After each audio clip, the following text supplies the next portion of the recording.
let's just talk quickly about how do we actually have a conversation. We've talked about getting to know a therapist and what does that look like so that we can build an idea of who we might refer to. But let's just talk about when it comes time to maybe suggest to someone you might want to see someone for help. How do we have that conversation with someone in our congregation?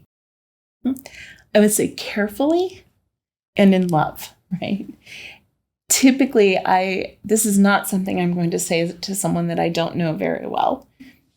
It's probably not going to go over well unless they're coming to me for advice. But if I'm walking with someone and I know someone and I see this continuous struggle that they have, or, they continue to reach out to me for support because they're really having a hard time, at some point, we will probably have the conversation about getting professional counseling. And how I would engage that conversation, again, you have to have a relationship. The person has to know that you care about them. Yeah. And it would probably be something like, as we've walked together over these past months, these past years, I've noticed that this depression just keeps coming back for you over and over again. And I'm limited in what I'm able to do to help you.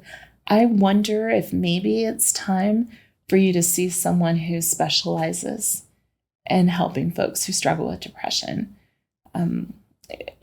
Typically, people will hear that well.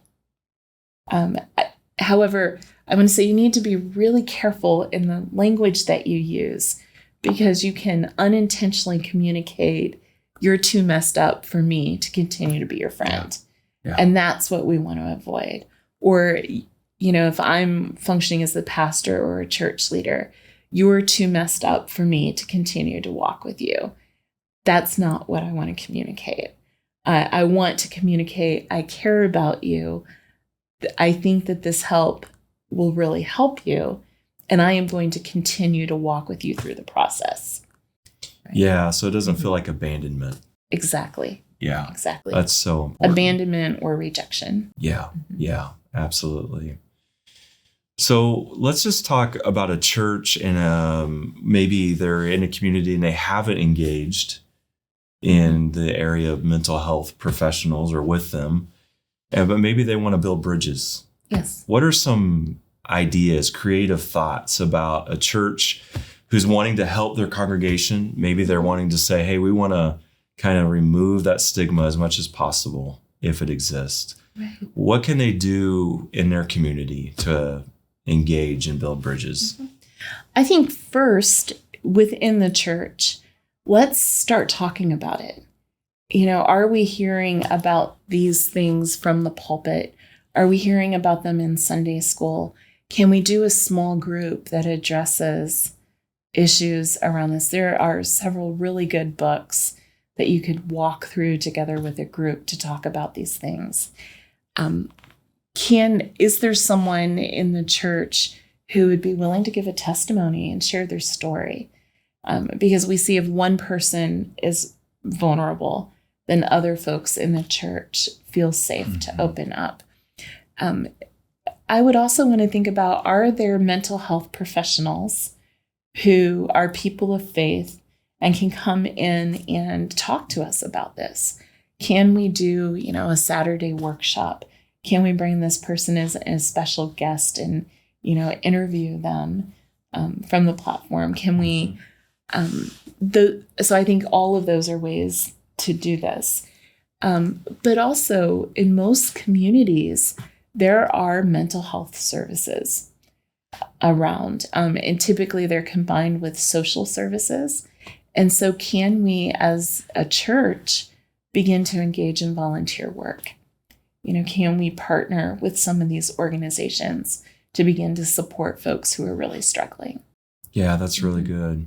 And I would like to just add, just as one additional thought, and maybe even have you speak to this briefly. And that is, we've talked about care for the person struggling with a mental disorder.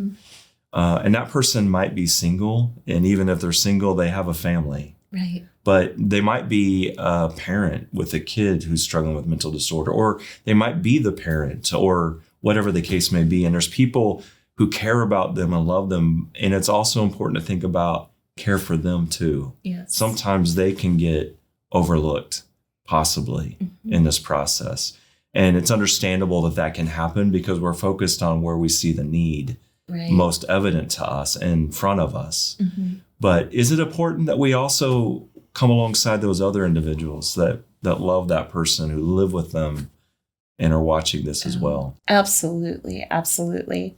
What we see in families where there's someone with a mental disorder, we see often a lot of conflict in that family system, just because this is so difficult to deal with.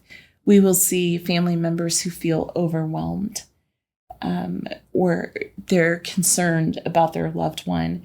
They may even fear for the safety of their loved one. Depending on what's going on with that person, they might fear for their own safety. There's usually guilt, there's shame that this is true about our family system. They may be embarrassed by the behavior of their loved one. They may feel like, what did I do that caused this? Yeah. Is this my fault? Is this a consequence, of something that I've done earlier in my life? Or am I a bad parent? That sort of thing. So I think that they're dealing with a lot. I know that my work with people with severe mental illness, the kind of illness that doesn't stop, people live with it their whole life, most of them end up losing their families. And it's one of the saddest things that I've seen.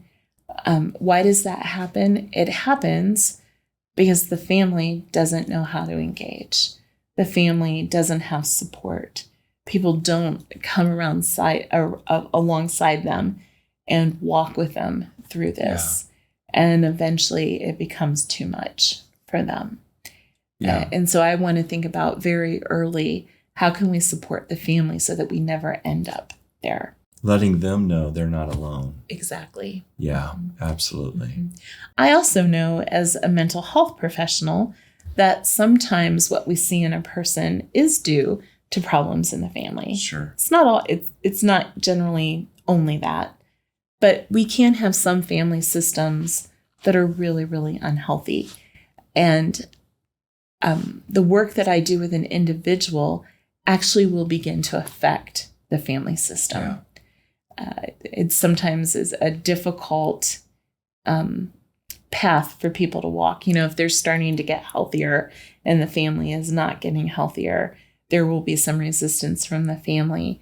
But over time, one person's health will begin to shape the rest of the family. Yeah, and it's so important that as we refer and that person begins to get that help, then just to pay attention. Yes. Be aware of how that's affecting the family system and the dynamic there. Exactly. Yes.